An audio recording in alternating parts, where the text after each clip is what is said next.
We were talking about change, no? I think the nearest verse that I can look into is Matthew 17:20.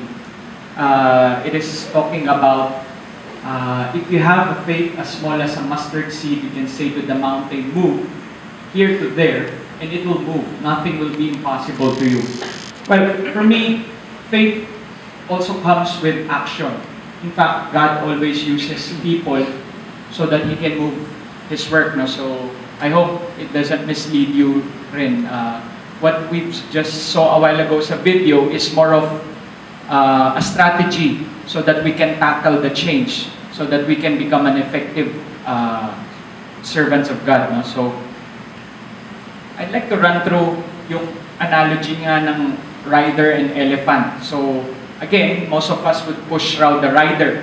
But again, we have to make sure that the elephant moves with us with the same direction. Otherwise, wala tayong pang patutunguhan. So what we wanted to ask is, sa atin, if you wanted to reflect, paano ko ba ma-internalize siya? What are your elephants that you actually hinder your progress? Probably, baka yung sarili mo, ang hindrance na elephant that hinders you from moving forward. Or perhaps, is it your current situation, current environment, or your bosses? Pwede rin, no? So, these are some of the things that you might want to ponder as we go through. So first, how do we affect change?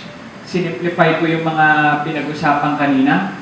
First is, sabi nga niya, make an emotional appeal to share the vision. Ba? The example would be yung kanina yung teacher. So you want to convince the elephant to go with you in your direction because it is worth going to that destination. So you make an appeal. So it's like the teacher in the vision he shared with accelerating the students in 2 notches higher. So you want to make an appeal, and if you are able to touch their hearts, you would lead them to the same direction that you want to go. Second, when change happens raw, may pattern. Okay? So, kung may pattern yan, what are we supposed to do? Letter A, you find a bright spot. Bright spot daw. Ano ang ayaw nating mangyari? Is we always dwell on yung mga whining and dwelling on problems mindset. Madalas, kasi ganyan. So, we only whine and dwell on the problem, but does it make any difference daw? Wala. It's true, but useless. Alam natin yun. But did we produce any result? Wala. What we wanted to do, what we should do, is to have the make things happen mindset.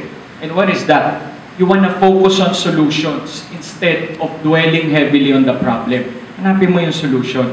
Next, find the areas that are working and give more focus and attention on it. Or, what are the opportunities that we can take advantage instead? So, yun dapat nang tinitingnan natin para makamove on tayo to the direction that we wanted to take. What else? Ano yung mga process question na pwede nating isipin based on this? What are the areas that we are spending a lot of time that may prove to be true but useless? Meron ba mga areas kayo na ganyan? Masyado nyo iniisip yun and then you cannot move forward. Some of you who this would help you think about things, no? What else? What are the areas that we are blessed by God that is working, no? Perhaps in a ministry that you might be leading, or perhaps in your office, no? Practical to in any aspect, business, personal life. So, meron bang areas that God is blessing or working, or an opportunities that we can take advantage na ifo-focus mo doon and you would expect more results. Okay? So, let's move on. When change happens, may pattern. Another lesson that we can learn that na-share kanina, finding the bright spot. Second is, you shrink the change. Kasi most of the time, pag meron kang gustong change raw, gusto mo big solution, immediate, brilliant idea. But most of the time, small successes will eventually result in big change.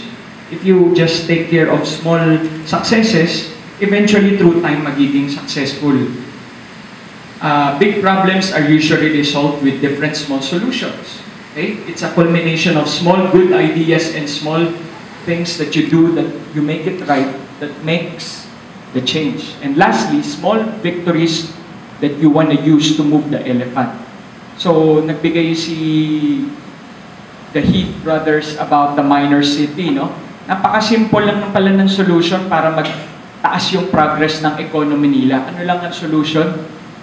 Yung iba gusto ganyan, ganyan. Ang simple lang. Ni-request lang niya lahat ng citizens of that city to spend just additional 10%. And yung impact ng 10% from 8 million to 15 million yung impact ng increase in just 1 year. So, it's a simple solution but drastic change ang nangyari.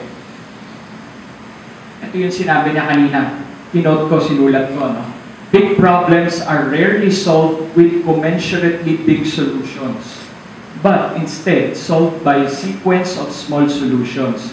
There is clearly a big asymmetry between a scale of problem and a scale of solution. That's what Richard Brothers said, no? So, tinake note ko lang. So, lastly, in that topic, ang third na minention niya is the value of insight and the growth mindset. So, you want to understand that failure is a necessity in life and in success. So, hindi mo po pwedeng isipin na, wala na, nasa end of the road na ako. You look at it, he calls that value of insight. Bakit insight, hindi value of hell? Insight kasi you want to learn from it. Okay? People have to be empowered to fail. Kasi diba, I would hear some children being pampered a lot by their parents. Their parents might be the ones solving their problem. So in effect, when the children face adversities, hindi sila sanay. So maganda nga itong sinasabi rin yan. It's very practical. People have to be empowered to fail so that they would have the courage to really face their problems. And develop a growth mindset of persistence, perseverance, and practice to develop muscles. I think this is also biblical. Ba? Paul was saying, consider it pure joy, brothers, whenever you face trials of many kinds, because these trials will produce testing of your faith. Ba? And when you pass through fire, mas strengthen yung faith niyo. So, again, it's good. It's good for us to also fail.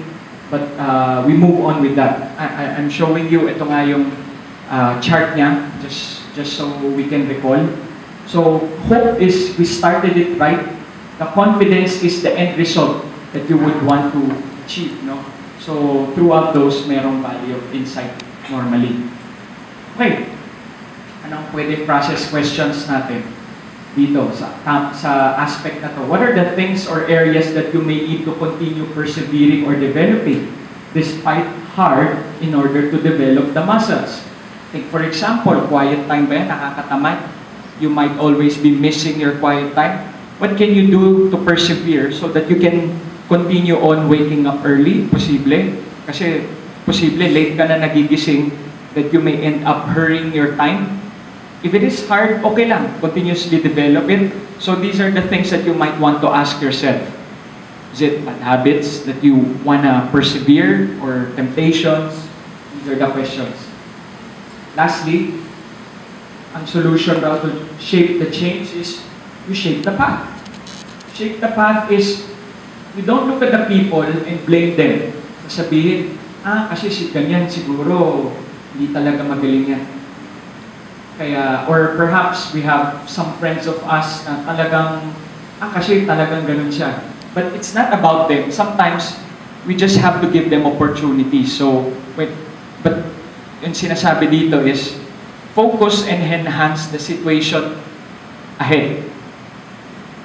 Instead yata yan. I would say instead. No? So, you wanna focus on enhancing the situation rather than focusing on putting blaming others or pointing at them, no? And provide opportunities on areas that we have difficulties. Okay? Kung nahihirapan sila, let's say, we have fellow Christian friends who are having a hard time leading. Perhaps you can help them siguro, give them a more good environment, provide them tools, give them more opportunities muna siguro in your small groups para siguro ma-build yung confidence nila. I think this is what both the brothers are saying, no? So, in summary, it's sculpting the path so that the elephant easily moves. Okay? So, hindi naman ako speaker, no?